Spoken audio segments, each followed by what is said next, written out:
buenos días a todos. Creo que ya estamos comenzando, ya están entrando nuestros participantes, ya tenemos 26 personas entrando, así que vamos allá a comenzar.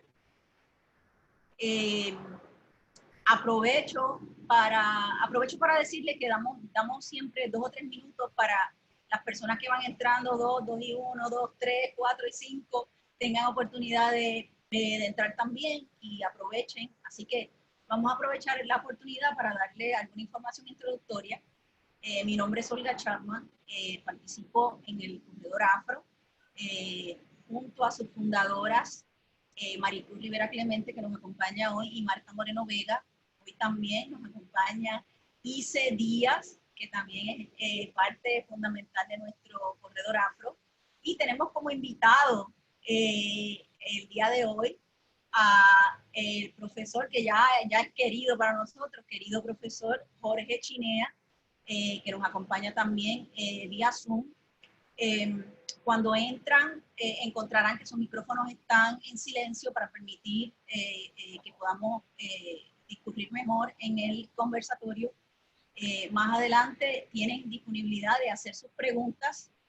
Tenemos 2 cosas importantes que queremos mencionar. Tenemos un chat, o sea, un área para enviar comentarios, que lo van a ver en la parte baja de su pantalla, tanto de celular como de computadora.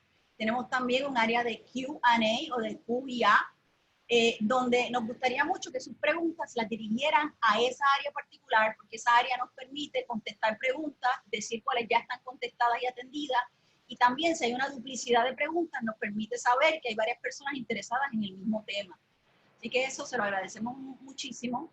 El Corredor Afro presenta su tercer Afro Saber.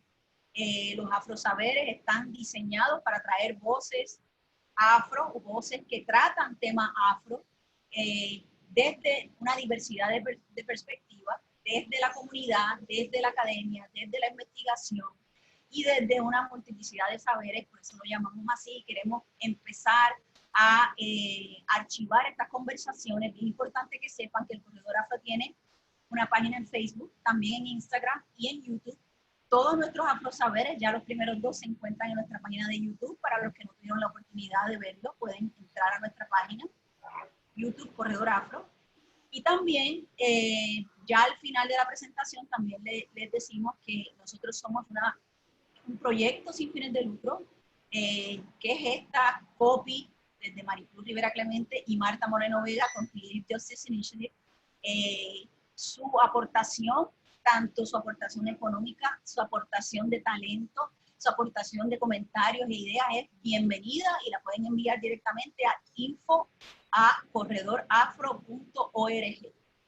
Así que estamos bien contentos de tener hoy al profesor Jorge Chinea con nosotros. Voy a dejar inicialmente a Maricruz Rivera Clemente y a Ice Díaz para que haga una introducción sobre nuestro tema del día de hoy, y así seguimos adelante y comenzamos. Así que los dejo con Maricruz. Buenas tardes, tengan todas y todas. Gracias al doctor Chinea por este espacio, por darnos la oportunidad de conocerle, de poder compartir. Y bueno, el doctor Chinea se especializa en la historia social y económica de América Latina, la parte colonial, ¿verdad? La estudia, con énfasis particular en el colonialismo europeo, agricultura comercial, régimen de la fuerza laboral. También tiene interés en estudios latinos relacionados a la migración y a la formación de las comunidades hispanas como diáspora en los Estados Unidos. Ha recibido galardones de instituciones y universidades importantes y reconocidas como la Wayne State University, National Endowment for the Humanities, Andrew Mellon Foundation y otras instituciones. Ha conducido también investigaciones en múltiples países y colaborado con diversas organizaciones como la nuestra, ¿verdad? Ah, qué bueno. Con el Corredor Afro, organizaciones que tienen que ver con cultura, académica, y eso es lo que, ¿verdad? Humildemente y brevemente podemos decir de él, aunque sabemos que son muchas más reconocimientos y aportaciones las que ha hecho. Y yo quisiera preguntarle, como parte de esta introducción, varias cositas. Una, ¿dónde usted nació?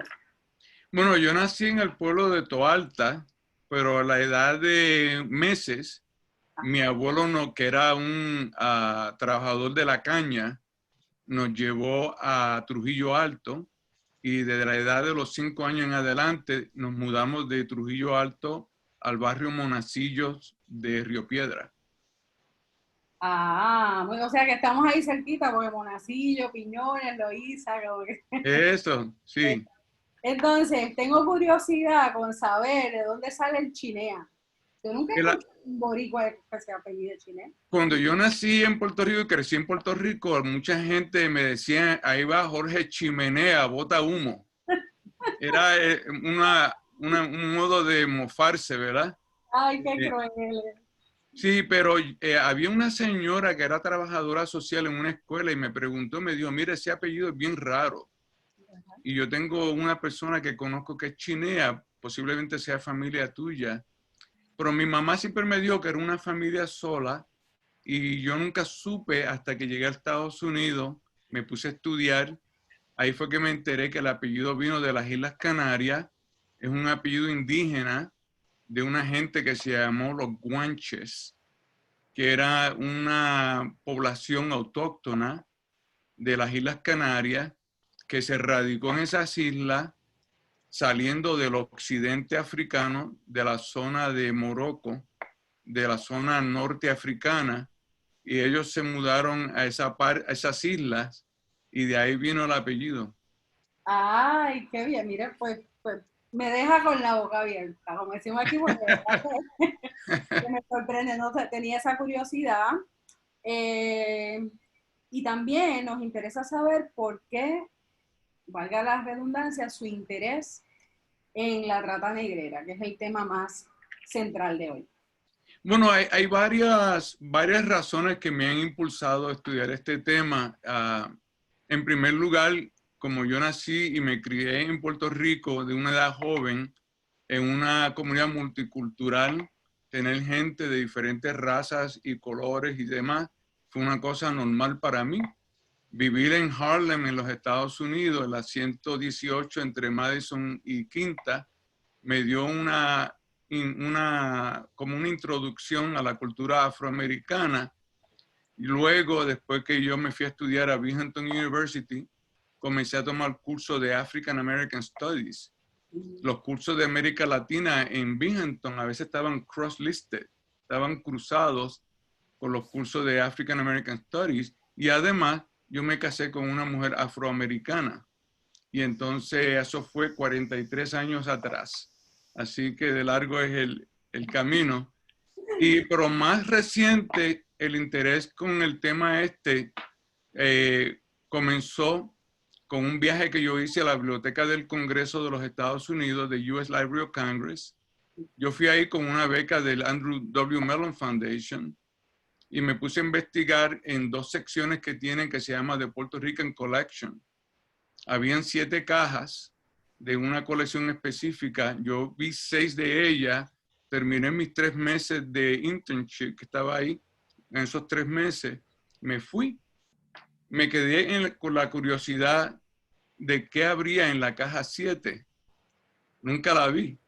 Y entonces 15 años después ya no dejaba de pensar en esa caja. La caja 7. La caja 7. Entonces volví en el 2015 a la Biblioteca del Congreso y pedí la caja 7.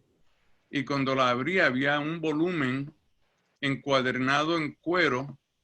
Y cuando abrí las páginas del libro eran unas láminas de filiaciones o autobiographical information de cautivos africanos que fueron llevados a Puerto Rico y entrevistados y registrados, matriculados de alguna manera por el gobierno español y tomaron la información de los rasgos de ellos, ¿no? La edad, el nombre, de dónde viniste, si tiene cicatrices y cosas así.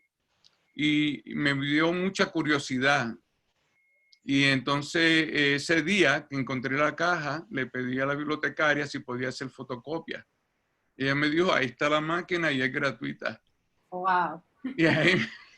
So, to make a long story short, hice una scanning del libro, perdí el viaje de regreso a Michigan, tuve que dormir en el aeropuerto hasta el otro día, pero llegué a Michigan bastante entusiasmado por este hallazgo importante sobre la historia afro-puertorriqueña, en este caso africana, que llegó a Puerto Rico.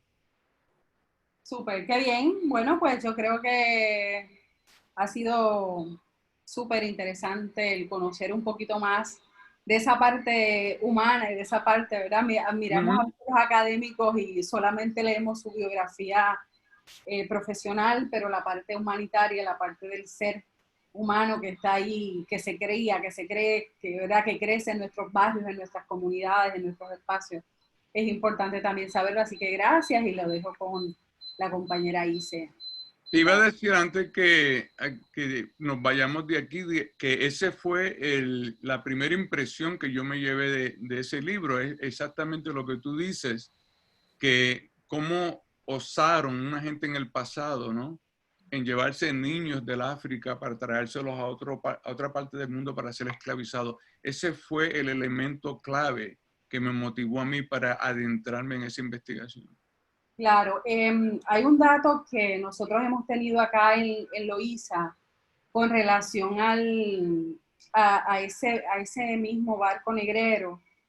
Y no tenemos la información corroborada, pero por lo menos en una investigación o en un libro del doctor Ricardo Alegría aparece con una fotografía. Voy a ver si la encuentro y Olga, hacemos acá para que se muestre en algún momento, de este hombre conocido como Melitón, y se entiende que él vino en ese barco de Majesty. Wow. La foto, pienso yo, no tengo información corroborada, pero posiblemente la foto haya sido en 1949, así que también nos interesa saber la edad de tal vez el niño más pequeño que pudo haber llegado. Se nos fue la imagen. Sí. Ahí estamos. Estamos todos. Yes, we're so excited once again to have you, Dr. Chinea, with us and sharing information and how you got started in this research and, you know, you moving with immigration, especially with Latinx people to the States. Now we're taking it back to what your homeland is in Puerto Rico. And you can share with us, you know, once again, the findings, like Maricruz was talking about, the age differences, especially at the end, how they were so young. So I'm excited to hear more about this finding. So I think the PowerPoint is ready for you to go. Yes. There we are, the Majesty. Qué bueno. Well, you know, should I shift to English now or should I stay in Spanish? Español, ¿está bien? En español. Yeah. Bueno, entonces yo me llevé la data de este libro en copias digitales a Michigan. Puse a los estudiantes míos de mi clase en un proyecto de investigación. Pusimos la data en un database y comenzamos a crear cuadros o tablas gráficas sobre la información. Y voy a dar un pequeño paréntesis primero para explicar un poquito el trasfondo de cómo llega la esclavitud a Puerto Rico, si me permiten, porque es importante que el oyente, ¿no?, sepa un poco de qué papel ha desempeñado la esclavitud en Puerto Rico. Es un tema que es bien largo y penoso, que comienza con la llegada de los españoles cuando crean los repartimientos y luego las encomiendas, luego que se va desapareciendo la población indígena, se va trayendo, ¿no?, se van importando cautivos africanos a Puerto Rico desde 1500 y algo. Hay varias modalidades que se utilizaron para traer a estas personas a Puerto Rico. Se utilizaban licencias individuales, luego se crearon algo que se llamó asientos, que eran unos contratos para la importación de esclavos africanos. Luego se establecieron hasta compañías que se dedicaban a la trata negrera Y también llegaron gente que lograron utilizar lo que llamaban antes las arribadas forzosas, on-plan landing, o sea, gente que llegaba a Puerto Rico con cargas de esclavos y decían que estaban perdidos o que necesitaban provisiones o que el barco necesitaba reparaciones con tal de traer esclavos a Puerto Rico y los vendían en la costa. También llegaron esclavos a Puerto Rico desde Venezuela y de Santo Domingo francés y el Santo Domingo español. Luego, en el 1815, el gobierno español estableció lo que se llamaba la cédula de gracias. Y bajo esa concesión se trajeron a Puerto Rico unos 70,000 cautivos africanos de las islas del Caribe. Ese es el trasfondo de cómo sucede el caso. Todo el tráfico de esclavos africanos a Puerto Rico del 1815, desde la cédula de gracia en adelante, era un tráfico ilegal. Por lo tanto, el caso del Majesty es un caso ilegal. Vamos a la siguiente slide. The next slide. Okay. Quería hacer una pauta aquí pequeña para mencionar que este trabajo que yo hago es un trabajo que en realidad se estaba haciendo en Puerto Rico con gente como Arturo Alfonso Schoenberg, que fue un puertorriqueño que se dedicó a estudiar a fondo la presencia africana no tan solo en Puerto Rico, sino en el Caribe y luego en las Américas. Segundo slide. El siguiente. Ya ven que había otro anterior a ese. Parece que desapareció, pero no importa. No, antes. Bueno, parece que ahí está. Ok, entonces Arturo Alfonso Schoenberg fue una persona que se dedicó al estudio de la presencia africana en Puerto Rico. Mucha gente no sabe, ¿verdad?, que él también tuvo hijos. Uno de ellos le dio el nombre de un cacique dominicano, se llamaba Guarionex. Ese mismo Guarionex tenía un pariente en Puerto Rico con el mismo apellido que era el cacique de Utuado. Él también participó como miembro de la Junta de Puerto Rico del Partido Revolucionario Cubano, establecido en Nueva York en 1892. Así que Arturo Alfonso Schoenberg hizo muchas cosas interesantes. Pasamos a la siguiente. La siguiente después. Él estudió en Puerto Rico con varias personalidades que mucha gente conoce muy bien. José Julián Acosta fue uno de ellos. Acosta fue un liberal puertorriqueño. Que fuera liberal no lo hizo una persona, ¿cómo decir? Fair-minded.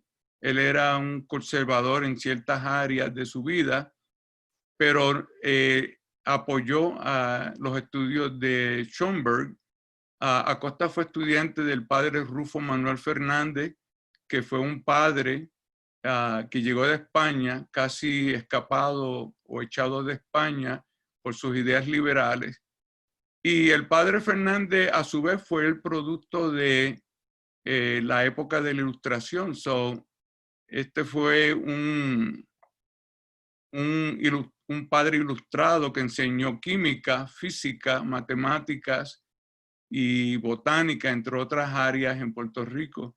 Ese trasfondo es importante porque muestra que Arturo Schoenberg estaba bastante incorporado al ambiente intelectual en Puerto Rico antes de salir a Estados Unidos. La siguiente, por favor. Este caso, should I go back in English? Well, yo voy a hablar en español porque los slides están en inglés y hace sentido así. En este caso, yo fui a la Biblioteca del Congreso, como dije anteriormente, y ahí me topé en la sección de manuscritos de la División de Manuscritos de la Biblioteca del Congreso. Me encontré con esta caja, la caja número 7 de la colección puertorriqueña, y ahí estaba el libro un libro que era en realidad una lista de filiaciones de los cautivos africanos que fueron tomados por el gobierno español en el 1859. Y del 2016 al 17, yo tomé la data y la trabajé, y el resultado de esa data es la que les voy ahora a compartir con ustedes en el próximo slide. Ahí van a ver una foto del libro. Ese es el libro encuadernado, y esa es la primera hoja de la primera persona que fue registrada en este libro. Ahí está la información detallada de varios aspectos de la vida de esta persona. Y vamos a la siguiente. El gobierno español encontró este barco, el Majesty, en las aguas en las afueras de Humacao.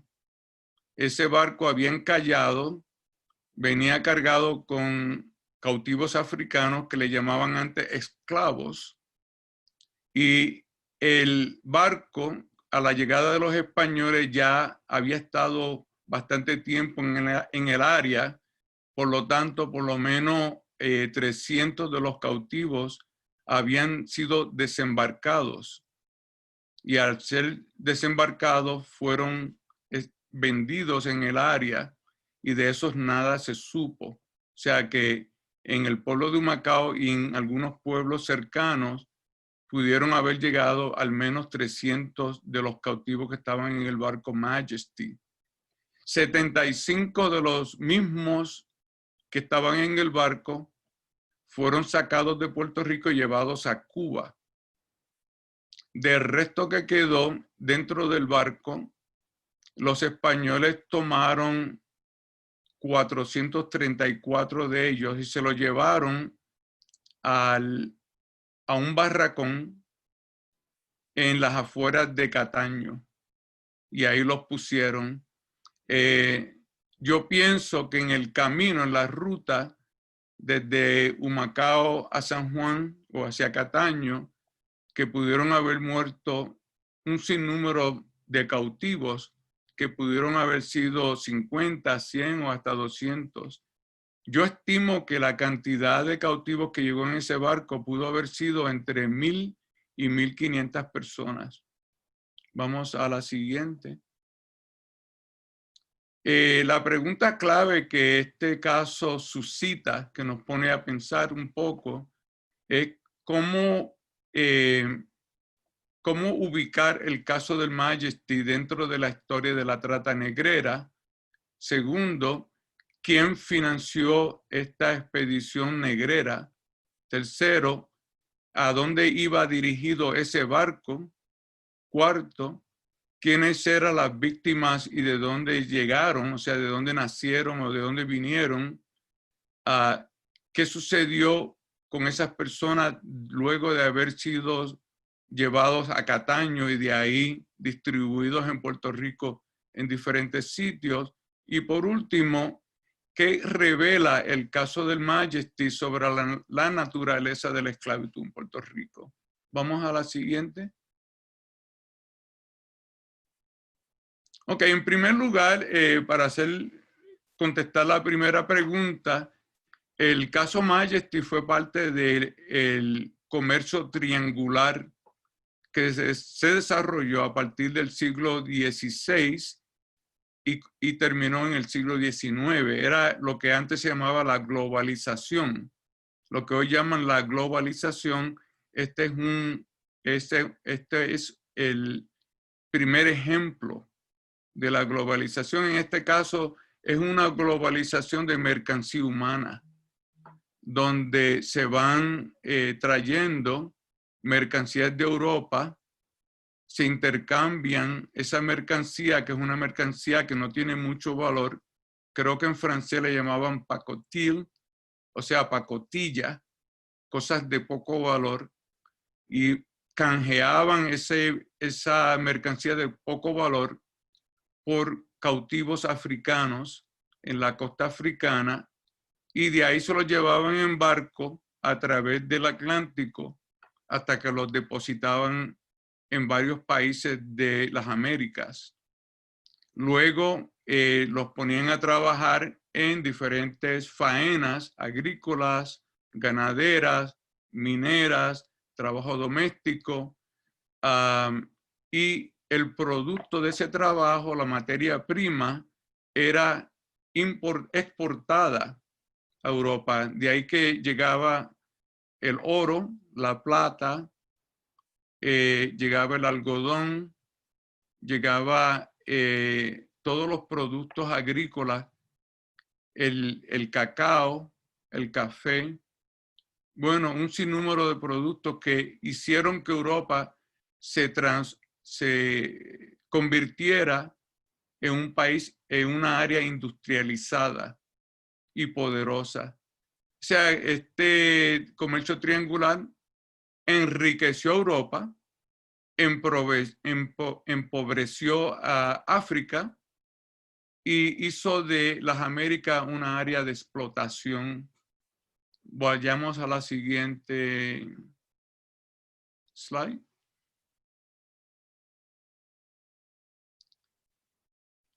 Inglaterra había abolido la trata negrera en el 1807 y luego quiso obligar a que los países europeos también aceptaran abolir la trata negrera.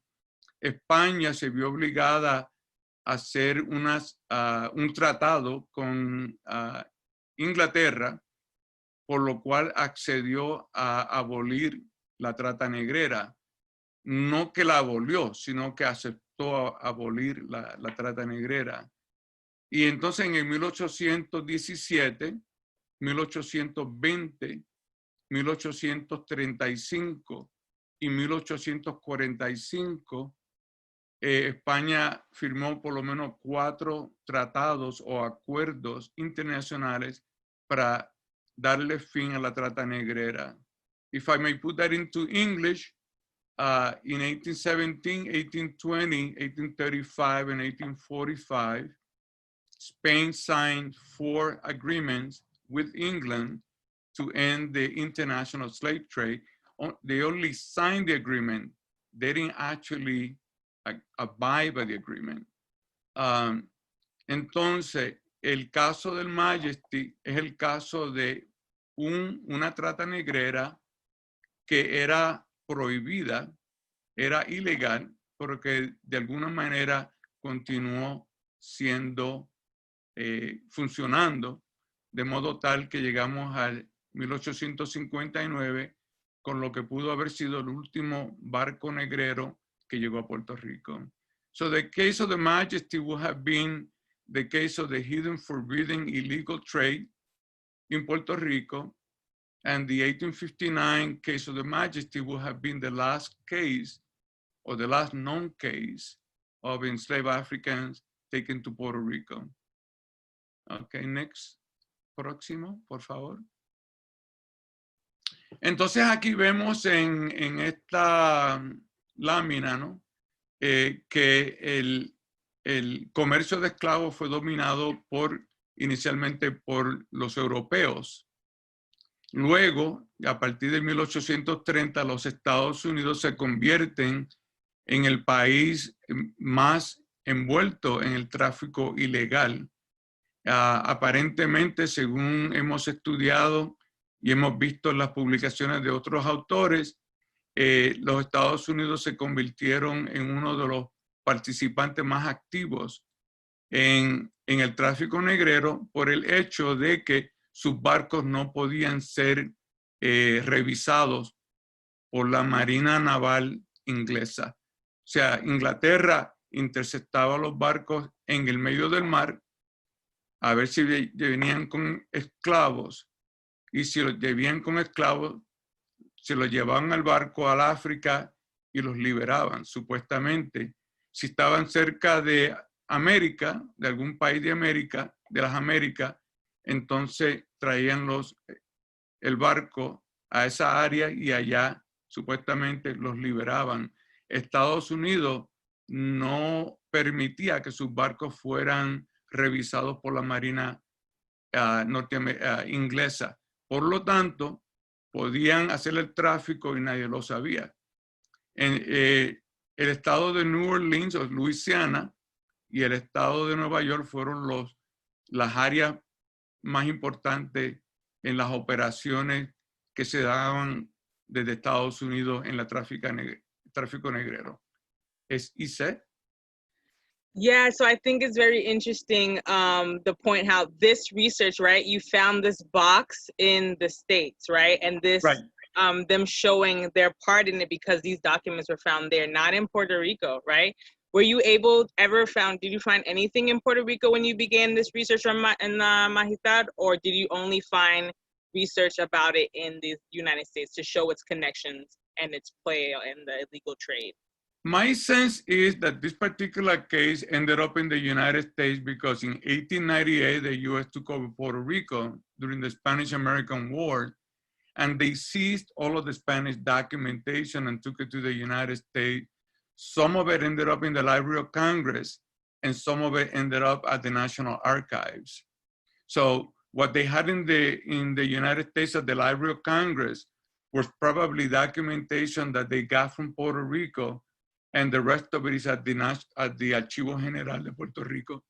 Excuse me. The rest of it is at the Archivo General de Puerto Rico, and there are a lot of documentation, but not as carefully laid out as the one that you find in that book.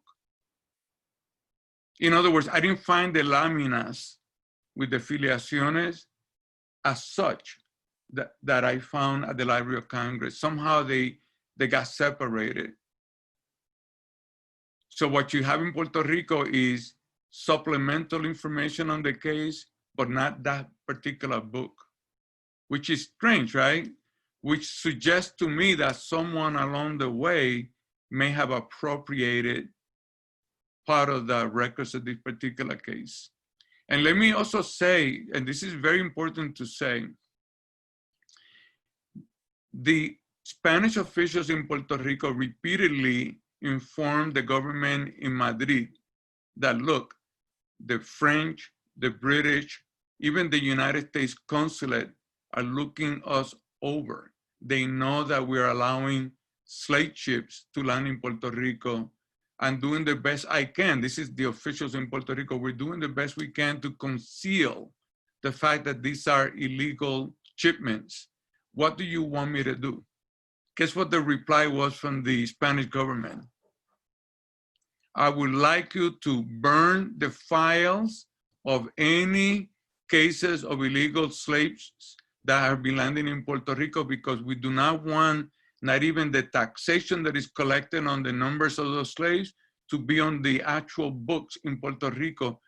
You need to burn those documents, because if they find out, we will be in a big international crisis.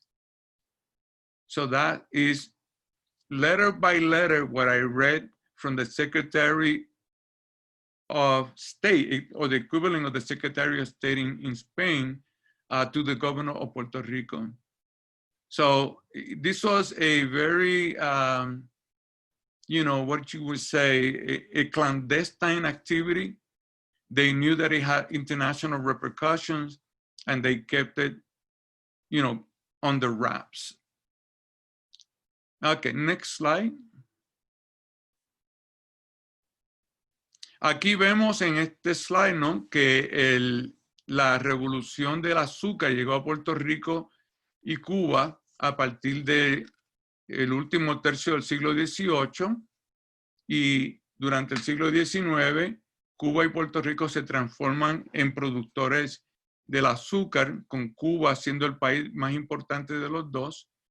El trabajo esclavo era, la mano de obra esclava era la fuente principal del trabajo que hacía esa producción posible.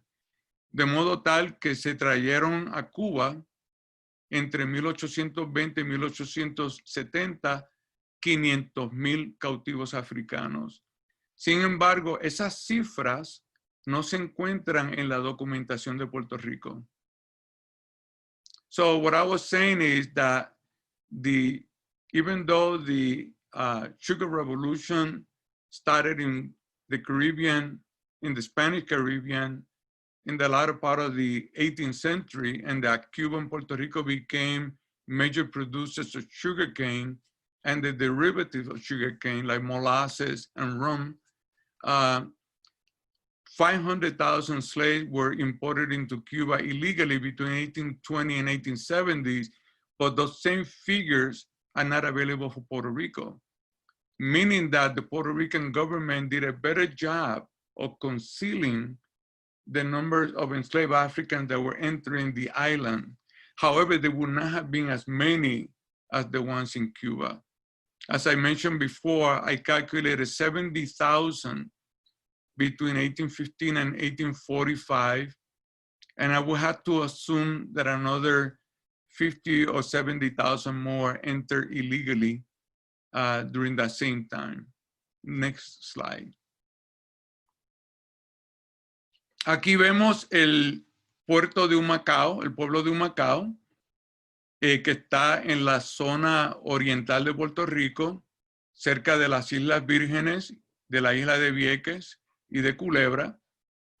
Y los barcos llegaban por esa área, depositaban los esclavos en los puertos más distantes de San Juan y de ahí los transferían internamente a otros pueblos para ser vendidos. So basically what you have here is that the slaves will come in through the port of Humacao. They will come in a clandestine fashion, and they will want to come to Humacao, particularly because it was away from the government of San Juan and therefore more easily concealed. And from there, they will use internal transportation system to sell the slaves or the captives now as slaves to other parts of the island. Next slide. ¿Quiénes eran las víctimas, verdad? Es la pregunta clave. Bueno, las víctimas de esta expedición que llegó a Puerto Rico en el 59 está en ese registro que hemos mencionado anteriormente. Ahí está el nombre africano que supuestamente tenían, el nombre cristiano que se le dieron en Cataño cuando los inscribieron en el registro de emancipados. Supuestamente el país de origen, que era la zona del Congo, la nación, que yo creo era lo mismo, porque en aquella época no habían países como tales, ¿no? Lo que habían eran reinos y diferentes reinados en esa área.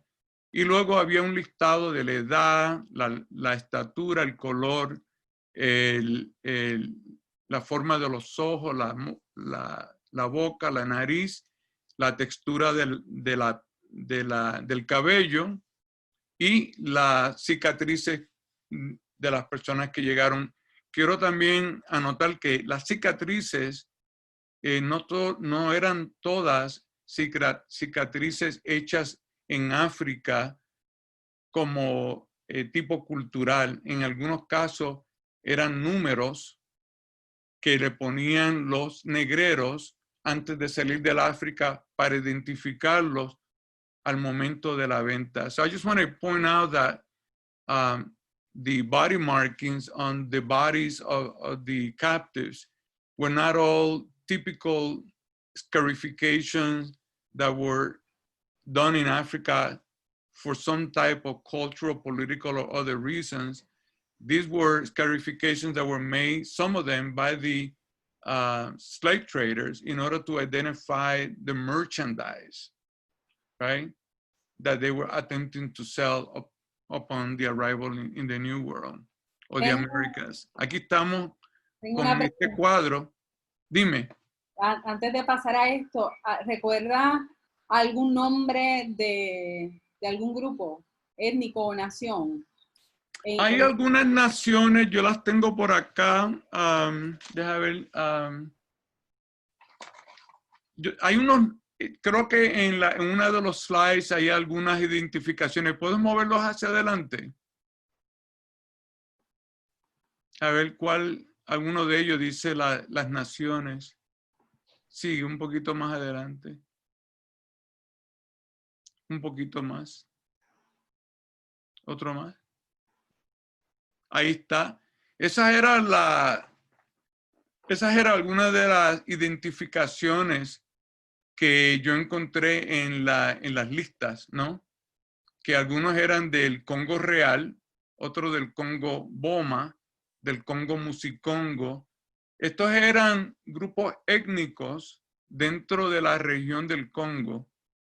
Lo que pasa muchas veces es que, aunque uno tenga esa información, no necesariamente significa que la persona vino de el Congo Bongoma, porque si los tratantes de esclavos se enteraban de que la gente del Congo Bongoma tenía un buen precio, pues simplemente lo identificaban como de esa área para que el precio subiera cuando los vendían, ¿no?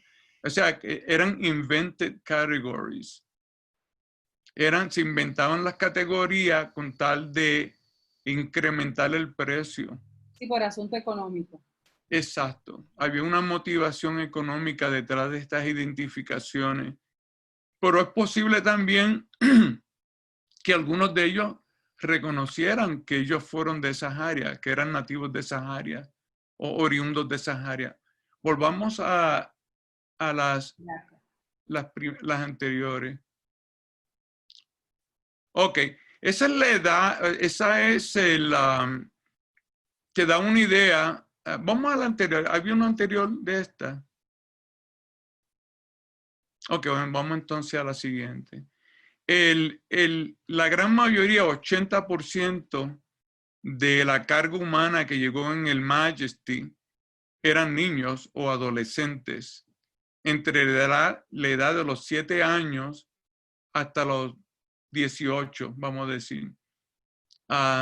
Y vemos que es la proporción de gente joven, desde niños hasta adolescentes, incrementó a través de la trata negrera. Ya para 1850, como pueden ver a ustedes ahí, casi el 40% de los cautivos que llegaban del África eran gente joven. Pues vamos a la siguiente. Esta foto no pertenece al caso Majesty, pertenece al caso Daphne, pero te da una idea de cómo llegaría ese barco con los niños ahí, ¿no?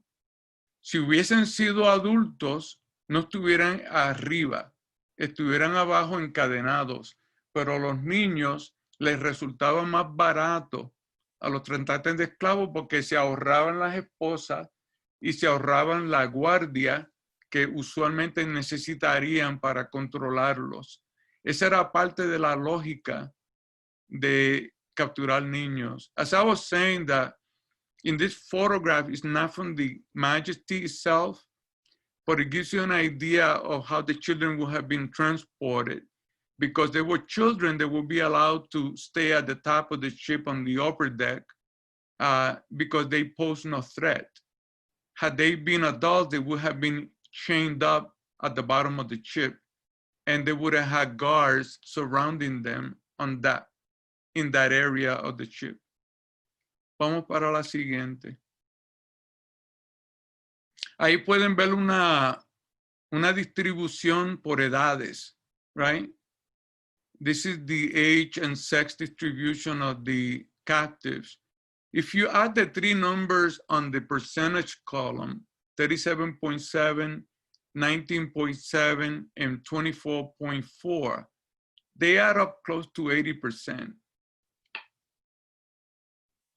Right? It's a very high number of people who are between the ages of 7 and 18.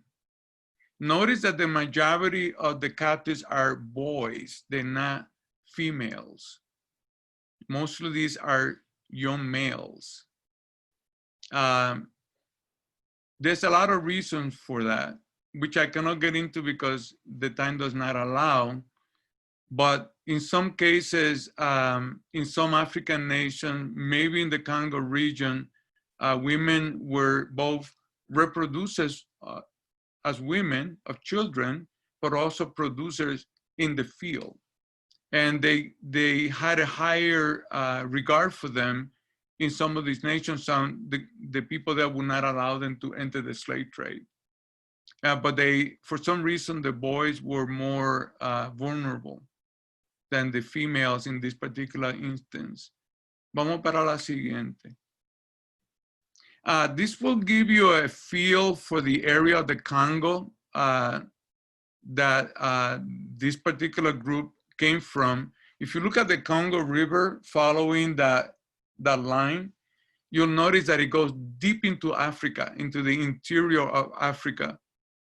And so the slave traders will actually transverse that river and capture people on either side of the banks and then bring them down to the coast to be sold. A lot of this region here had been converted into modern day nations. So we had Gabon, Cabinda, Zaire, the Republic of Africa, I'm sorry, the Republic of the Congo, and Angola. So there were at least 5 or 6 different countries out of what used to be the Kingdom of the Congo. Vamos para la siguiente.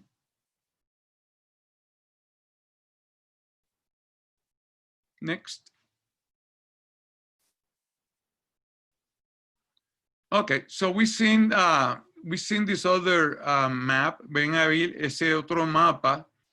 Notan, por ejemplo, que la mayoría de las personas que eran secuestradas para ser vendidas como cautivos africanos provenían de esa área de África centro-occidental, centro-occidental. Ven que el número es mucho más grande en esa área que la área de arriba, o sea, de la área del Ecuador hacia arriba. Lo que quiere decir que hasta el final de la trata negrera, la mayor parte de los esclavos que van llegando a Cuba y Puerto Rico vienen de esa área. O sea, de la área del Congo y de Angola. Y de ahí viene la cultura que viene con esa población además. Pasamos a la siguiente. Y la siguiente. Estas son algunas de las señales que están escritas en las láminas del libro que les mencioné inicialmente. Yo tomé la información y la dividí en las secciones del cuerpo donde se hallan esas cicatrices. Y como podrán ver, 34% vienen de los hombros, lo que aumenta la sospecha de que esas marcas no fueron marcas autóctonas africanas, sino más bien fueron los números que le ponchaban con un hierro candente que se llamaba el carimbo y lo utilizaban para ponerle la marca en el hombro de la persona para marcarlo para la venta. Ahí venían un sinnúmero de símbolos dependiendo al mercado donde eran enviados. Algunos eran símbolos, otros eran números y así por el estilo. Pero también se encontraban esas marcas en otras partes del cuerpo. So I just want to point out that this list here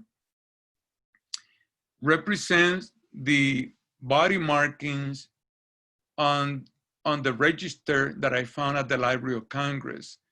And I divided them in such a way to be able to tell where most of those markings were located. 34% of those markings were on the shoulder area, which raises my suspicion that those markings were not native African symbols, but rather markings made by the slave traders in order to identify them at the point of sale later on. I have a second paper that I wrote on this. I think we circulated one paper. I have a second paper that goes deeper into the discussion on scarifications, but I have not published it yet. I'm looking for a good place to publish it. Okay, vamos para la siguiente. Y aquí van a ver algunos de los nombres de los africanos para que tengan una idea, ¿no? De los nombres. Suri, Pindi, Masun, Simrundu, Diakude, Bemba, Iquinkela, Soki, Lucoria, Ganisinski, Nguya, Luisa Laza, Matá, Singa, Cesalaboco, Foma, Babacala y así por el estilo. Yo tomé esos nombres y se los mostré a un especialista, a dos especialistas africanos, y ellos me confirmaron que esos nombres son de la área que hoy se llama Zaire, la República Democrática del Congo. Y él me dice que los dos me confirmaron que esos nombres se utilizan hoy día. O sea, que esta gente eran congoleses. Valdría la pena, ¿no? Seguir la investigación en África para ver qué más se podría investigar sobre las áreas donde estas personas vinieron, el modo de cultura que tenían, la religión que tenían, los lenguajes que tenían, toda esa información que es valiosa, ¿verdad? Para entender bien el elemento africano que llega a Puerto Rico.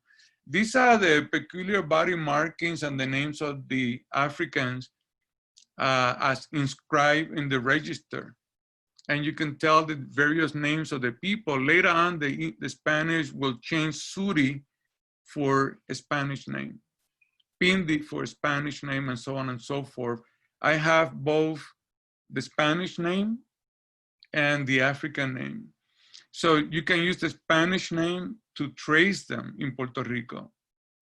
If you know the plantation that they were sold to, let's say that it was owned by the Mariani family, and the guy's name was Jose, it would be Jose Mariani, he would be registered in a listing of people on that plantation.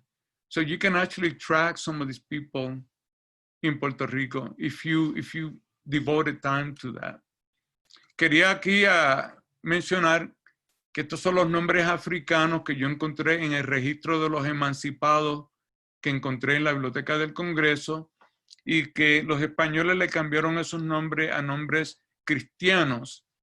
Y esos nombres cristianos se pueden trazar en las haciendas de Puerto Rico donde ellos fueron llevados. Si la hacienda era de un tal Mariani, deberá haber algún registro en esa hacienda de los nombres, las edades de las personas que están esclavizadas ahí, y posiblemente ahí se encuentren los nombres de algunas de estas personas. Por lo tanto, se podría trazar el destino de estas personas más luego. Vamos para la siguiente.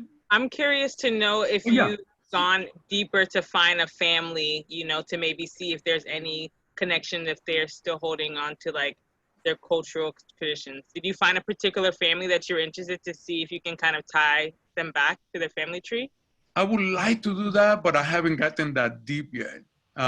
In order to do that, you actually got to go back to the towns in which they were sold or taken, and then look at the material that they have on that particular plantation and see their names, and then go from there.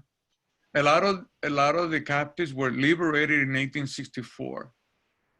Okay, so if they were 7 years old, let's say, and they survived, you got how many years from 1859 to 1864? 6 years maybe? So they will be about teenage age, right? They will be about 15, 16 years old. It is possible that they get married in Puerto Rico, had children. It's possible that they would have kept some of the African heritage and passed it on to their people. You know, that would have been nice if they did that. I don't know that. It would have been nice. Menciono aquí como curiosidad la pregunta de que si he tenido la oportunidad de trazar alguna familia que haya mantenido el origen de africano, quizás siendo parte de esa población que llegó a Puerto Rico. Y francamente no tengo respuesta a esa pregunta porque no he podido hacer esa segunda investigación. Hay mucha información también, y me causa curiosidad, de la inteligencia, conocimientos ancestrales o ocupaciones que traían los cautivos hacia el Caribe, particularmente hacia Puerto Rico. ¿Hay alguna información de estos, particularmente del Majesty, de si tenían alguna destreza particular, alguna profesión particular, y que de alguna manera trajeron ese conocimiento hacia el Caribe, hacia Puerto Rico? Eso sería bien interesante. Yo creo que esa es la parte que en Puerto Rico no se ha estudiado mucho. Uh-huh. Yo me alegro decirle, sin embargo, de que la Asociación de Genealogía Puertorriqueña publicó un libro que se llama La contribución de las familias africanas a la cultura puertorriqueña. ¿No han visto?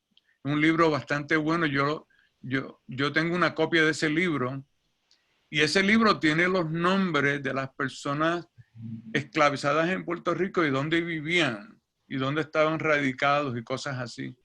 Ese libro podría ser de ayuda para comenzar la investigación que hemos mencionado.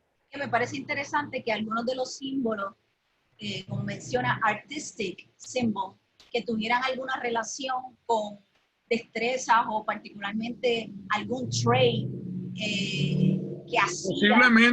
Posiblemente porque cada marca reflejaba algo o cultural, político, podía ser que llegara a esta edad de adulto. Yo vi encontré a un niño que decía en el hombro, decía fe en español, F-E. Pero yo pienso que no era español sino portugués, porque también la palabra fe se escribe así en portugués. Ese niño posiblemente era cristiano y posiblemente los padres le pusieron fe para protegerlo en contra de la trata negrera o de los enemigos. Pero lamentablemente él cayó dentro de la red de gente que fueron llevados como esclavos.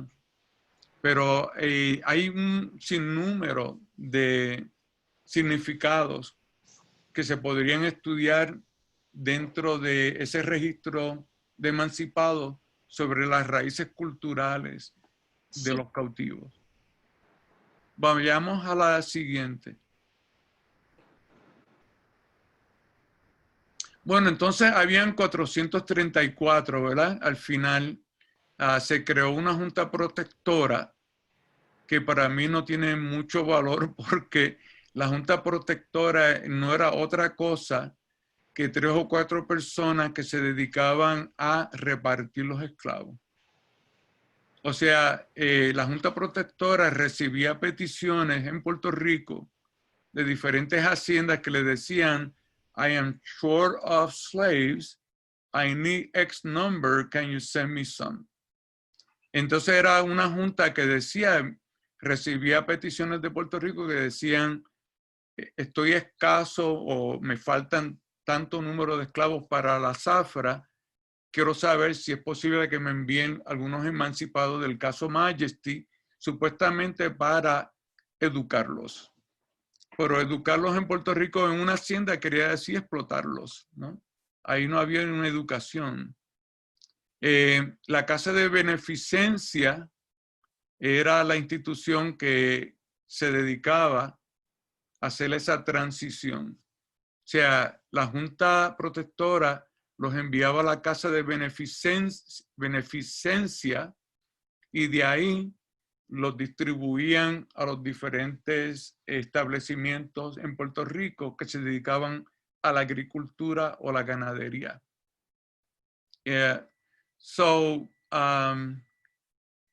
Basically what I'm saying here is that the Junta Protectora was nothing more than a a body of people that were devoted or there to ensure that the emancipados, basically the captives, will be distributed to a number of establishments, many of them plantations, the majority of them plantations throughout Puerto Rico. And you can see the list of some of those people on the next slide. Yeah, there you are. I mean, Fantuzzi, I'm sure you heard that name before. I think I heard the word Fantuzzi being used in one of El Gran Combo's songs. Maybe he was modern day person who is in music, Fantuzzi. But for sure, I heard of the Mariani because I had seen Marianis in Minnesota when I lived there. And I seen Marianis in Puerto Rico. And so the Marianis were some of them, not all of them, obviously. We don't want to make blanket statements, right? Some segments of some families in Puerto Rico were involved in slave trading. Guillermo Lindegreen, if you see them here, I believe that he was the son of the British consul in Puerto Rico, the guy that was supposed to be looking out to prevent slave trading in Puerto Rico. If the son or the nephew is involved in this instance, that tells me that he was not looking closely to deter the importation of slaves into Puerto Rico. And I got the entire list. I mean, I got them from Puerto Rico. I know where all of these groups, all of these children went to. It's on the second paper, where I actually breaking down, ¿verdad? Están ahí, de dónde llegaron, dónde los pusieron. Yo tengo una lista completa de casi todos los que pude encontrar, creo que 90% de los que pude encontrar, y dónde se los llevaron, a las plantaciones donde se los llevaron, y están ahí. Esta gente, these people that were plantation owners or owners of establishment, became known as consignatarios. Consignatarios. And I don't like that word because consignatario literally means that these are the people who are in charge of taking care of slaves once they landed from a ship.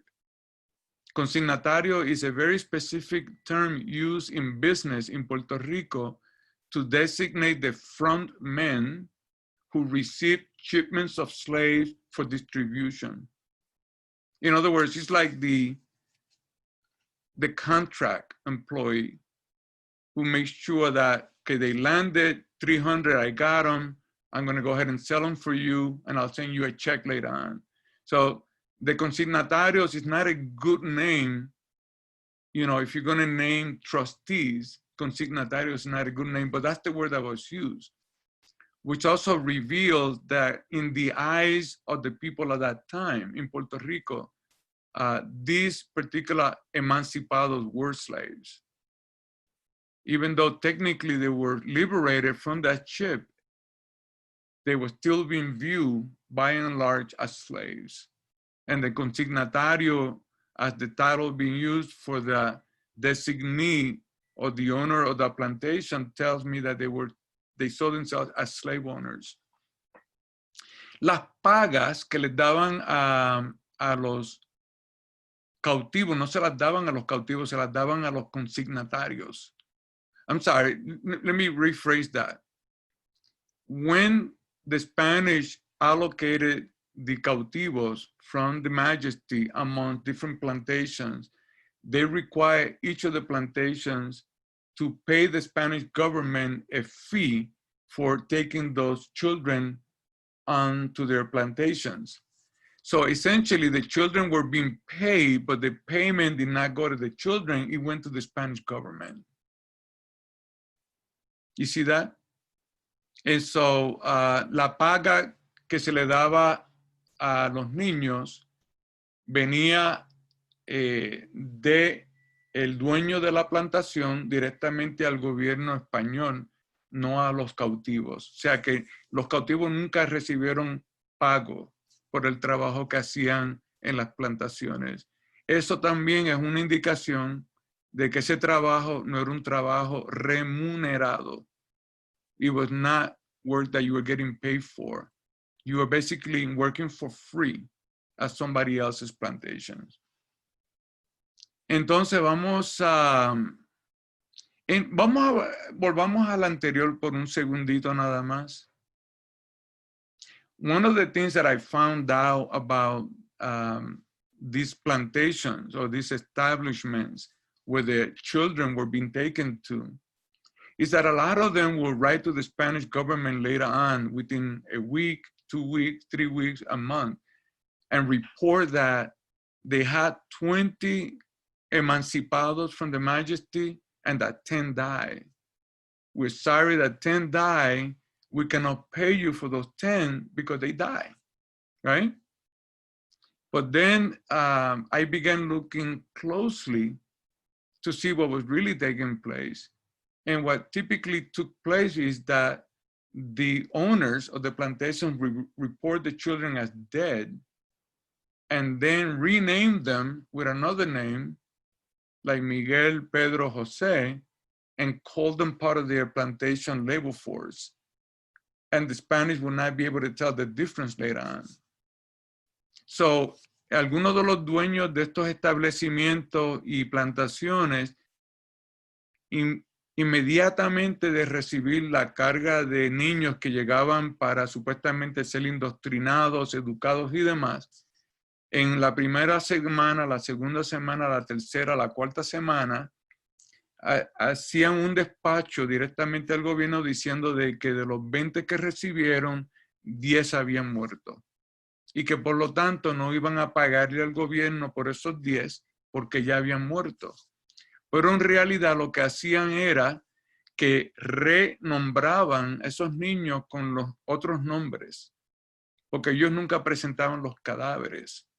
They just simply renamed the children without showing the body of the dead slave or child, and renamed them and kept them as part of their slave crew without reporting that to the government. So there was a lot of illegal activities that took place during this particular case of the Majesty. Vamos a la siguiente. Entonces, what happened to them at the end? What the government did, they eventually renamed them or relabeled them as colonos libres. Essentially what they said was that after the 5 or 6 year apprenticeship in Puerto Rico, you're no longer a slave. I'm sorry, you're no longer an emancipado. So therefore, we're going to relabel you as colono libre. And they define colono libre or free person as a jornalero. In other words, as a wage earner. So the first obligation of the colonos libres was to sign a contract, usually with the same plantation that you were under. But anyway, 159 were still alive as of 1864. Only 159. And then they signed contracts and continued to work as jornaleros. Bueno, en el 1864, cuando termina el periodo de aprendizaje de los emancipados, les dan otro nombre. El gobierno les cambia el título, ya no son emancipados, ahora son colonos libres. Para esa época, en 1864, solamente quedaban vivos 159 de los 434. Cuando se les da el nombre colonos libres, se les obliga a firmar contratos con las mismas haciendas donde habían sido llevados cuando eran emancipados. Por lo tanto, estos colonos libres siguen siendo trabajadores más o menos forzados, porque están obligados a firmar esos contratos para recibir el nuevo título de colonos libres. Next one.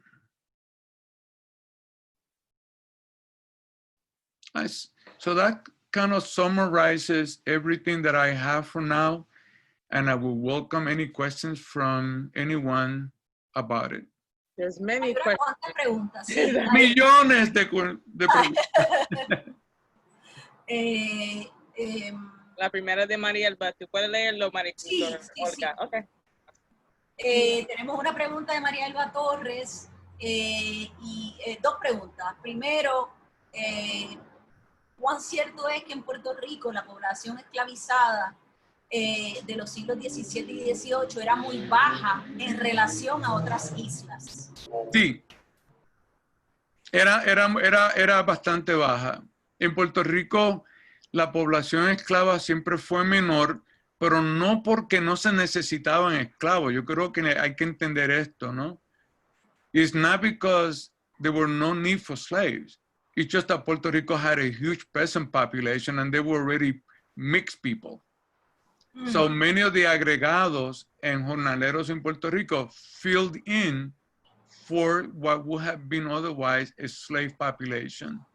O sea que la población jornalera y agregada en Puerto Rico ocupó el espacio que en otras islas fue llenado por cautivos africanos. Por eso era que la población esclava en Puerto Rico fue menor, pero también resultaba que en Puerto Rico no había capital nativo para comprar esclavos.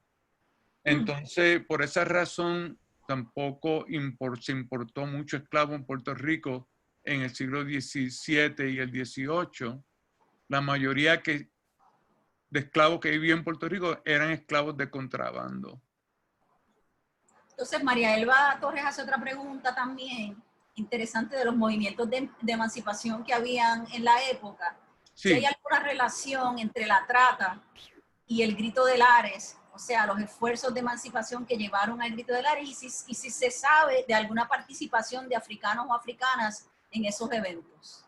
Bueno, hay mucho, porque desde que comenzó la revolución de Haití, en Haití, que fue en el 1791, en Puerto Rico inmediatamente en el 1796 se dio una conspiración.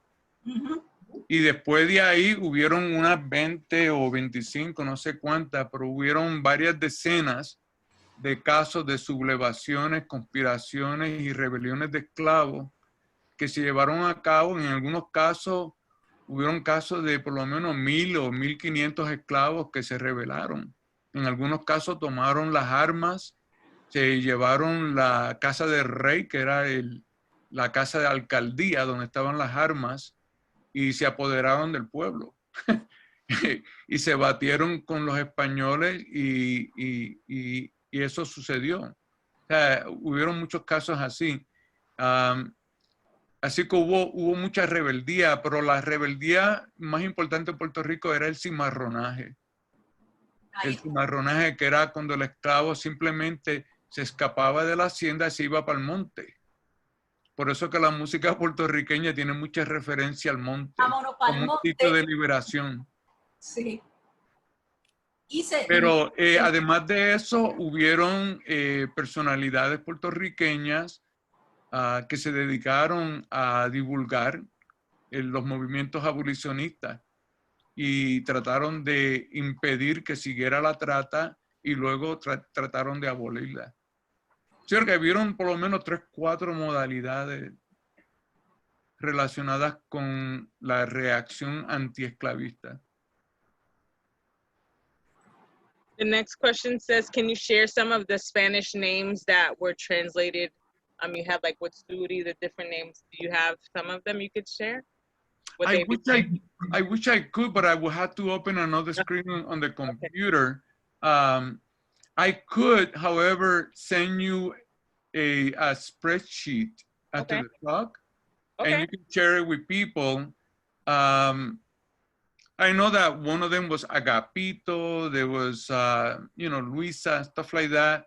And I know that Cheo Dorsey studied one particular case of one of the young people who actually legally challenged the master with mistreatment. He actually used the legal system in Puerto Rico and say, I'm going to take it to court. And so that was not uncommon in Puerto Rico because the Spanish, despite you know, the atrocities and the inhumanity of the system, did make room for legal representation. They had a person known as the syndico, or the protector of the slaves, that was supposed to file charges on behalf of that slave if the owner or the master behaved in such a way that exceeded the regulations that were in place for the treatment of slaves. You know, that's not to say that there was a lot of these cases, but there were enough of them that one can pursue a study of them and see how they evolve. There's a good book about it. I have it here, in fact. It was written by Carlo Altieri, where he studies the judicial system in Puerto Rico and slave cases that were taken to the courts, and how they evolve, and, you know, stuff like that. The next one, I think when you were talking about what has came over to Puerto Rico from the Congo region, isn't Palo an example of spiritual religious practice that survives in Puerto Rico and in Cuba?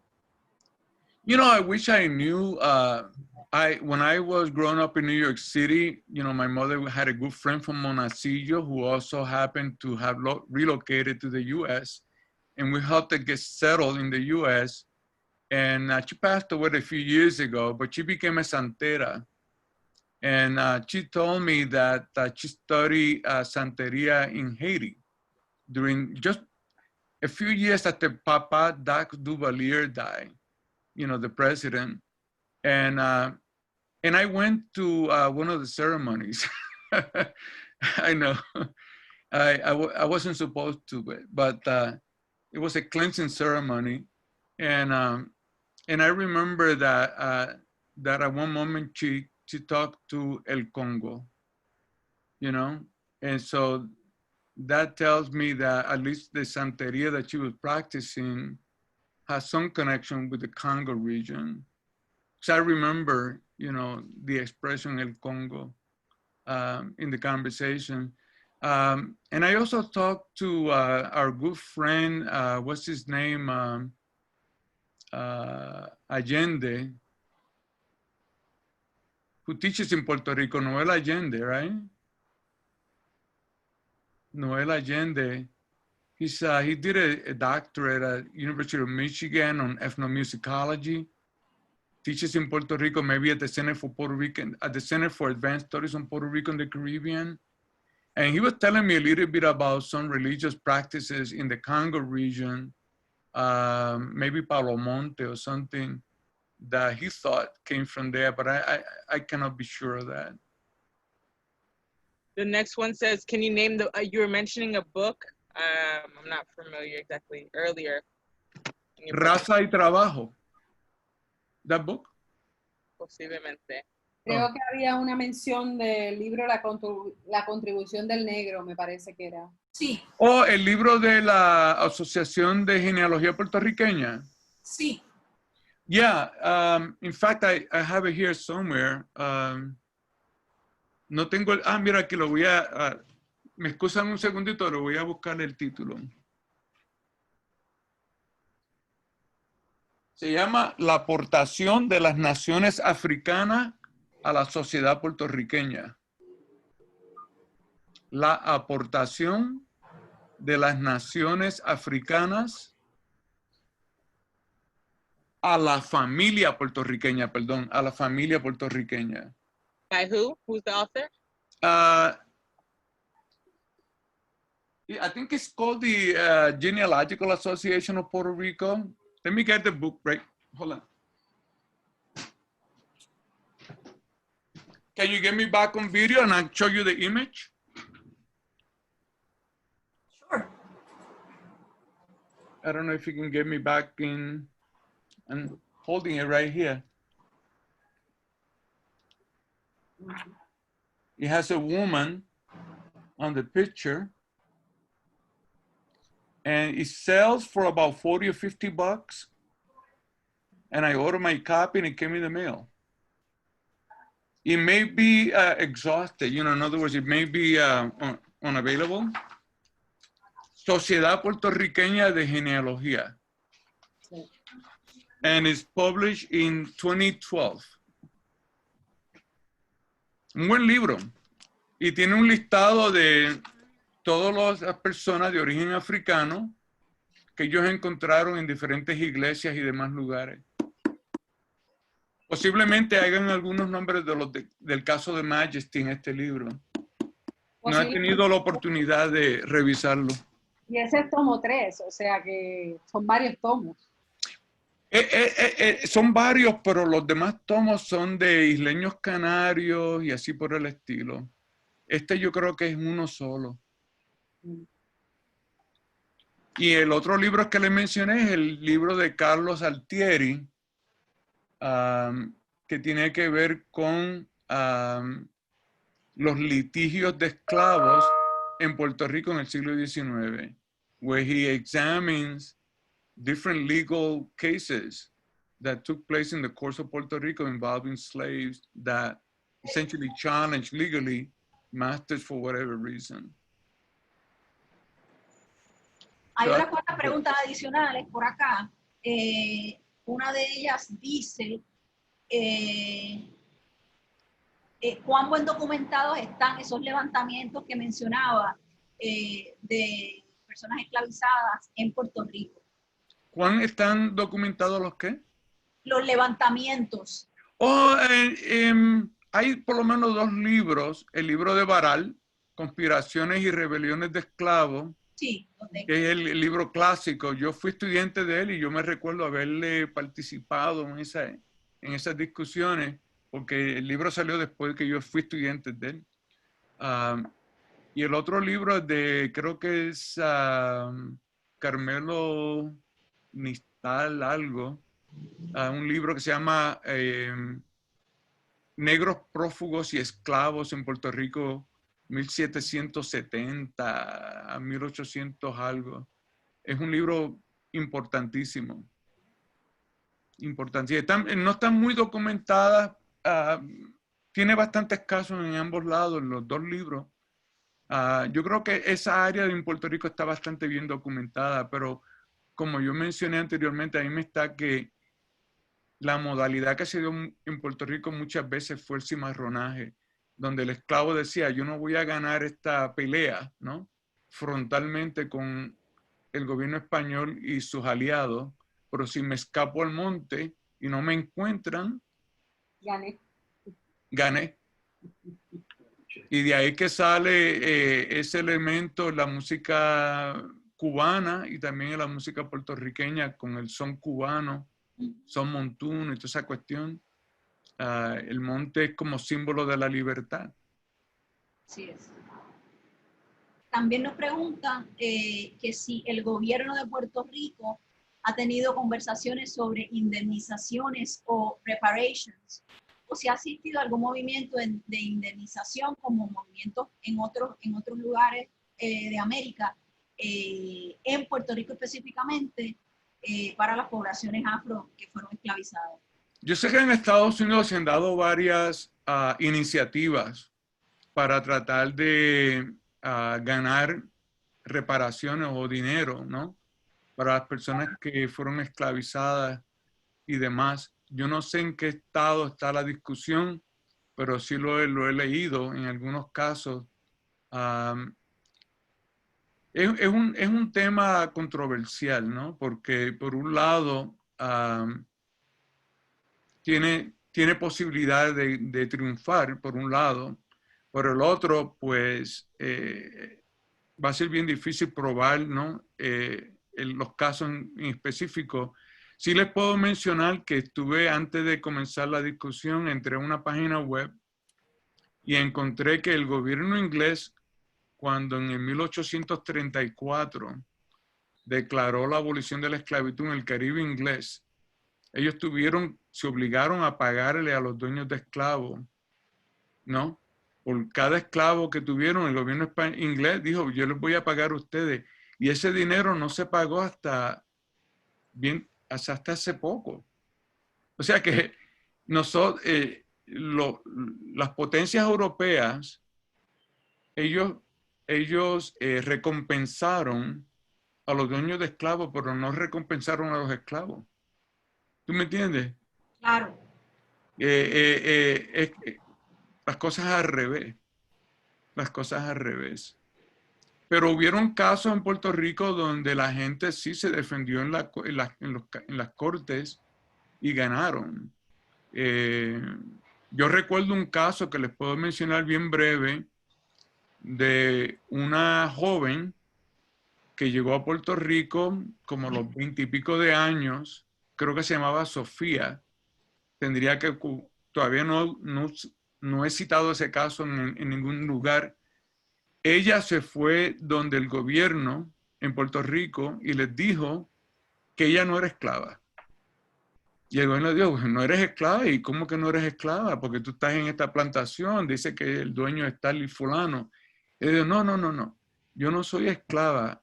Ese señor me compró a mí de otro puertorriqueño que me compró a mí de un cubano.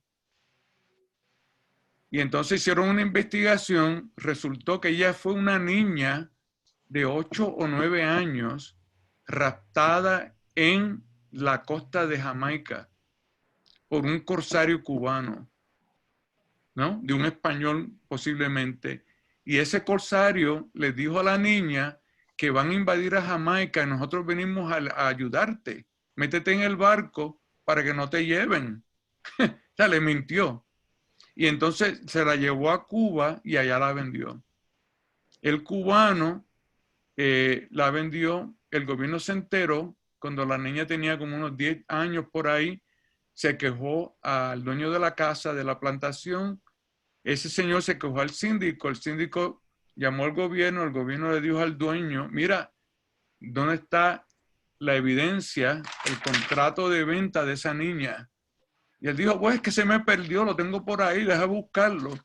Y lo que hizo el tipo fue que se llevó a la muchacha a Puerto Rico, la vendió. Después se fue a Cuba y dijo que no la pudo encontrar, se escapó. No sé de qué ella. Y ese caso se investigó. El gobierno de Puerto Rico fue visitado por un comandante inglés. Él se enteró de la muchacha que ahora tenía 20 y pico de años. Fue al gobernador, le dijo, esa que está allí, que se llama Sofía, es una súbdita inglesa.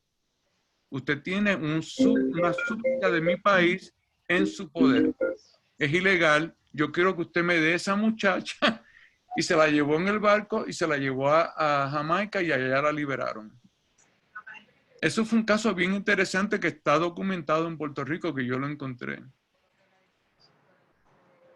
Hay casos así que se dieron. Hubo otro caso que este es mucho más curioso que ese, mucho más curioso.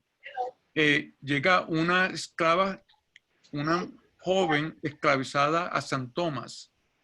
De San Tomás se la venden a un plantador en San Juan. Cuando ella llega a esa plantación, uno de los esclavos trató de ultrajarla. Ella cogió un cuchillo y se defendió. El dueño de la plantación dijo, yo no aguanto a esta mujer porque me está matando los otros esclavos. La vendió a Guayama. Cuando llegó a Guayama, a un tipo de apellido Pica, el tipo la puso a trabajar en la plantación y vino otro esclavo y la trató de tocar. Ella cogió otro cuchillo y lo cortó a él también. Y entonces él llamó al gobierno y le dijo, esta mujer me ha maltratado a otro esclavo, lo acuchilló.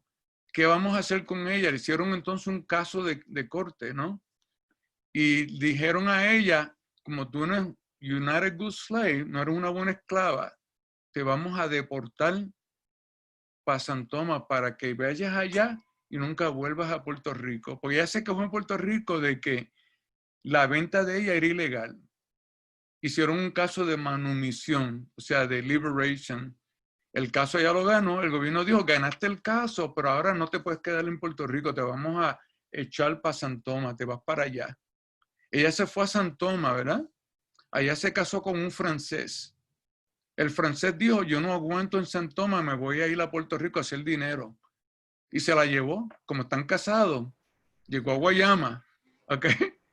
El hombre, el esposo, no tiene mucha suerte en los negocios. y le pregunta a ella qué debo hacer porque no me dejan hacer dinero. They blocking me, they keeping me from making money. What do I do? She said, well, I've been here before.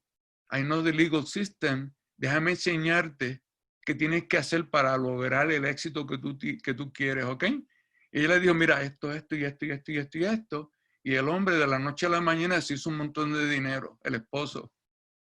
La gente de Guayama se puso a investigar por qué esta pareja tiene el éxito que tiene y todos los demás son pobres. Entonces le hicieron una investigación, viene el alcalde y va a la casa y dice, ah, tú eres la mujer que nosotros liberamos y echamos para San Tomás, ¿qué tú haces aquí? Y ella le dijo, bueno, yo soy una mujer libre. Ustedes me liberaron, me fui a San Tomás, me casé y aquí estoy de nuevo. Y él le dijo, pues como tú no perteneces aquí, yo te voy a arrestar y te voy a enviar a San Juan para que de ahí te devuelvan a San Tomás. Le dieron una escolta en Guayama de 2 guardias. Ella se escapó de los 2 guardias en el camino a San Juan. Llegó antes de ellos al gobernador. Le dijo que el alcalde le había bofeteado y le había dado palabras injuriosas. Y ella, siendo una mujer negra y libre, no iba a aguantar eso. Que ella quería hacer un caso de corte contra el alcalde de Guayama. El gobernador, que no sabía que ella había sido echada de Puerto Rico, comisionó al alcalde de Patilla que hiciera una investigación del alcalde de Guayama. Entonces van allá a Guayama, hacen una investigación, resulta que el de Patilla se entera que la mujer en sí era la que habían echado de Puerto Rico.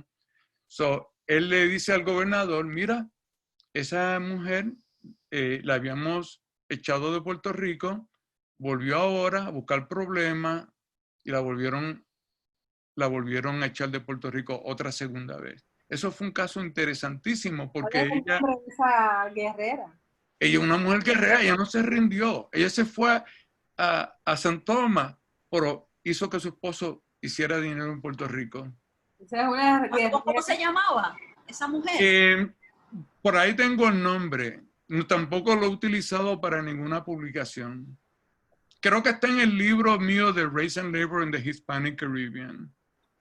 Está en el libro en español porque está en español también.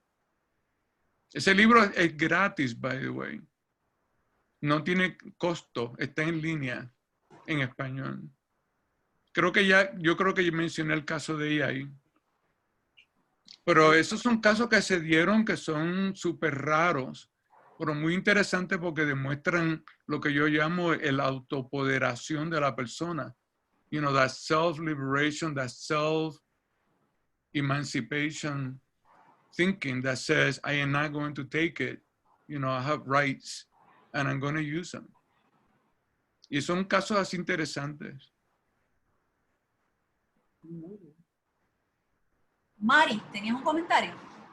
Bueno, yo pienso que definitivamente el nombre del libro va a ser importante para que la gente lo tenga, porque yo creo que estos casos, y más casos de mujeres que, bueno, cimarronas, ¿verdad? De ese cimarronaje y esa lucha, esa autodefensa, es importante darlos a conocer mucho más y de toda la población, pero a nuestras niñas y a nuestros niños, ¿verdad? De Puerto Rico, yo creo que es importante que se tenga. Así que yo estoy feliz porque esto ha sido un espacio bien enriquecedor de mucho aprendizaje y agradecida de verdad de todo el conocimiento que usted ha compartido con nosotras y nosotros hoy.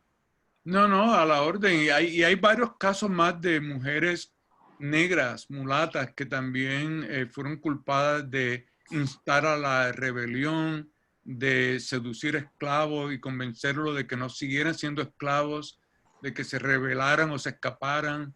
Hay varios casos que yo menciono en ese libro, se llama Raza y Trabajo en el Caribe Hispano.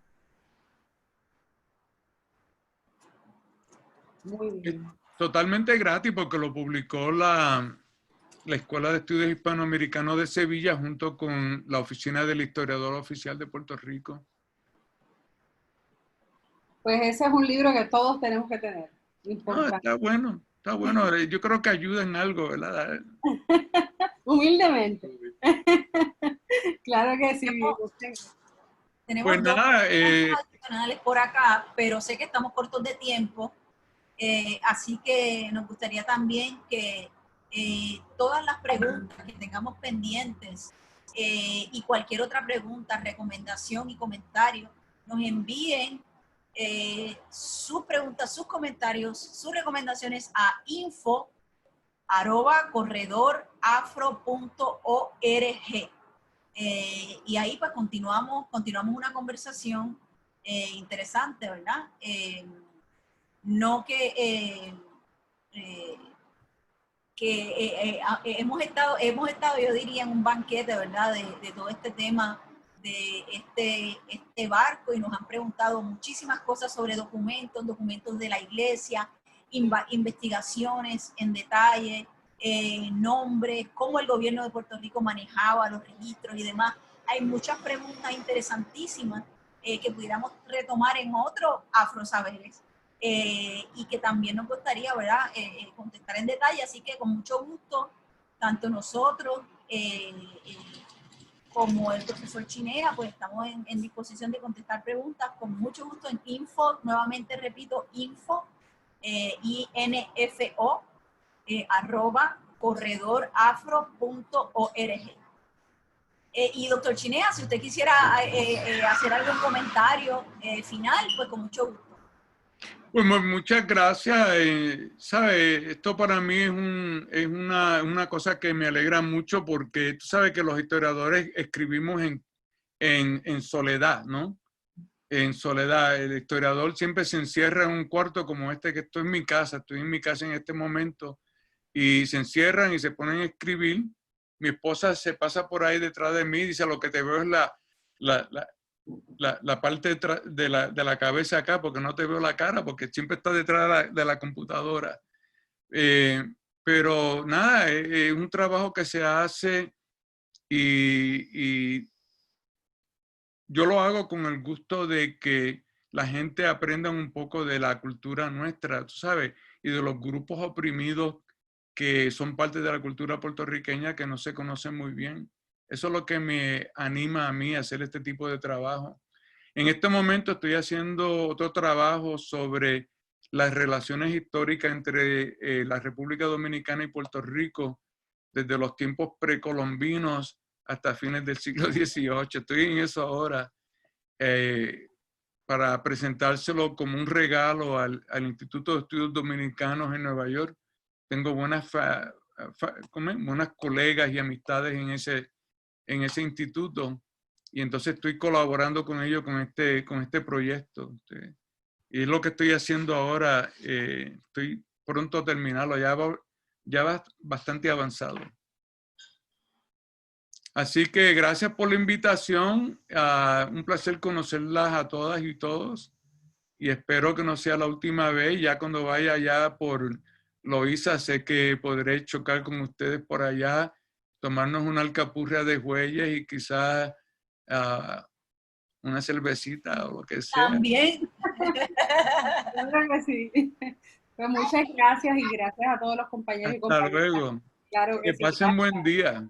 Gracias. Igual. Well, thank you so much for joining us. Ise, hasta luego. Bye. Take care. Chao. Luego. Bye bye.